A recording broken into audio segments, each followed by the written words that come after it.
अस्सलाम वालेकुम बच्चों, मैं हूँ आपकी आंटी। आज मैं आपके लिए एक बहुत अच्छी कहानी लेके आई हूँ। रानिया और राशिद दोनों मियाँ बीवी थे और पेशे के हिसाब से दोनों दर्जी थे। वो निहायत गरीब थे मगर बड़े ही अखलाक वाले और मिलनसार थे। दोनों की औलाद ना थी। इस बात का उन दोनों को बड़ा अफसोस था, मगर अल्लाह की रज़ा में दोनों खुश रहते थे। रानिया औरतों के कपड़े सीती और राशिद मर्दों के कपड़े सीता। वक्त गुजरता रहा। तकरीबन रात के पिछले पहर उसे अपने घर के साथ वाले खाली प्लाट में बच्चों के रोनों की आवाज़ आने लगी। दोनों दरवाज़ा खोलकर बाहर भागे तो कचरे में देखा कि इस वक्त दो बच्चे वहाँ पे थे। इनको यहाँ कौन पहन गया? मगर उन्होंने बड़े हैरान होकर इस वक्त इनको कौन पहन गया सोचने लगे। मगर जब वो उन बच्चों को रोशनी में अपने घर में लेके आए तो हैरान रह गए।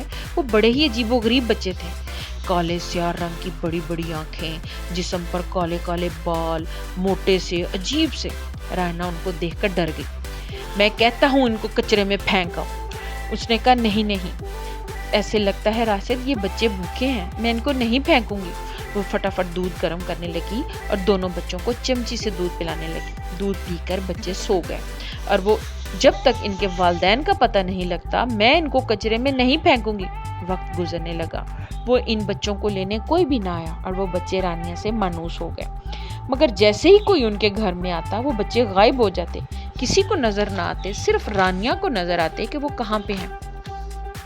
रोजाना उसका शौहर कहता कि ये कोई आम बच्चे नहीं, इनको कहीं फेंक आओ, वो ना हम किसी मुसीबत में फंस जाए। रानिया रोज की ये बातें सुन सुनकर तंग आ गई और एक दिन तंग आकर वो इन बच्चों को अपने साथ वाले बुजुर्ग बाबा के पास ले गई। बाबा जी ने जैसे ही बच्चों को देखा तो कहा, ये तुम्हें कहाँ से मिले? रानिया ने बाबा जी को सारी बात सुना दी।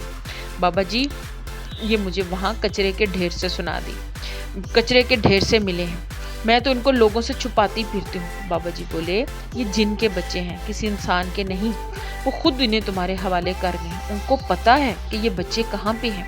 वो आएंगे और अपने बच्चे ले जाएंगे। तुम थोड़ा सब्र करो, इनको फेंको मत, वरना हो सकता है वो तुमसे नाराज होकर तुम्हें को नुकसान पहुंचा दें। रानिया वो बच्चे लेके वापस आ गई और यूं वो अपने बच्चों के साथ उसका दिल लग गया। वो भी उनसे बहुत प्यार करती थी। वक्त गुजर रहा था। एक दिन रात के वक्त वो सो रहे थे कि बच्चों ने शोर मचाना शुरू कर दिया।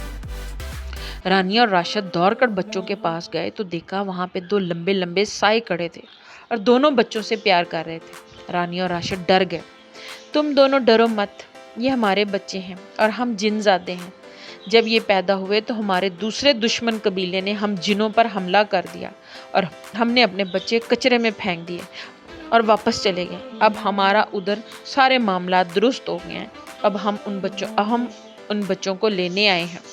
तुम लोगों ने हमारे बच्चों की बहुत खिदमत की है।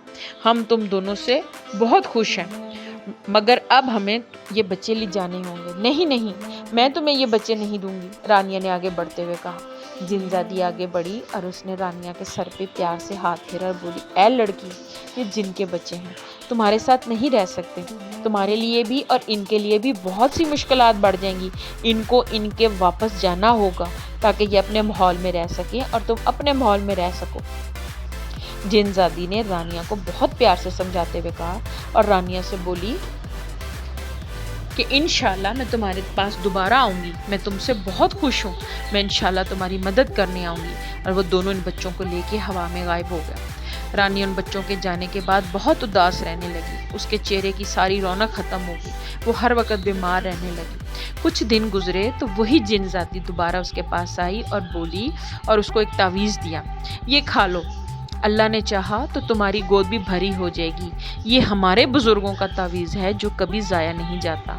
और फिर वाकई कुछ अरसे के बाद अल्लाह ताला ने उनको एक चांद सा बेटा दिया और बच्चे के आते ही उनकी ज़िंदगी बदल गई और उनके घर में खुशहाली आने लगी। राशिद का काम बहुत बढ़ गया। अब उनके घर में खुशहाली और आसूदगी आने लगी और वो इस बच्चे के साथ दिन रात खुशी खुशी रहने लगे। है ना अच्छी कहानी? जो किसी का भला करता है अल्लाह उसका भला करता है। बच्चों, अगर आपको मेरी कहानी अच्छी लगती हैं तो प्लीज़ मुझे सब्सक्राइब करें ताकि मैं आपके लिए इससे भी अच्छी अच्छी कहानियाँ ला सकूं। अल्लाह हाफिज़।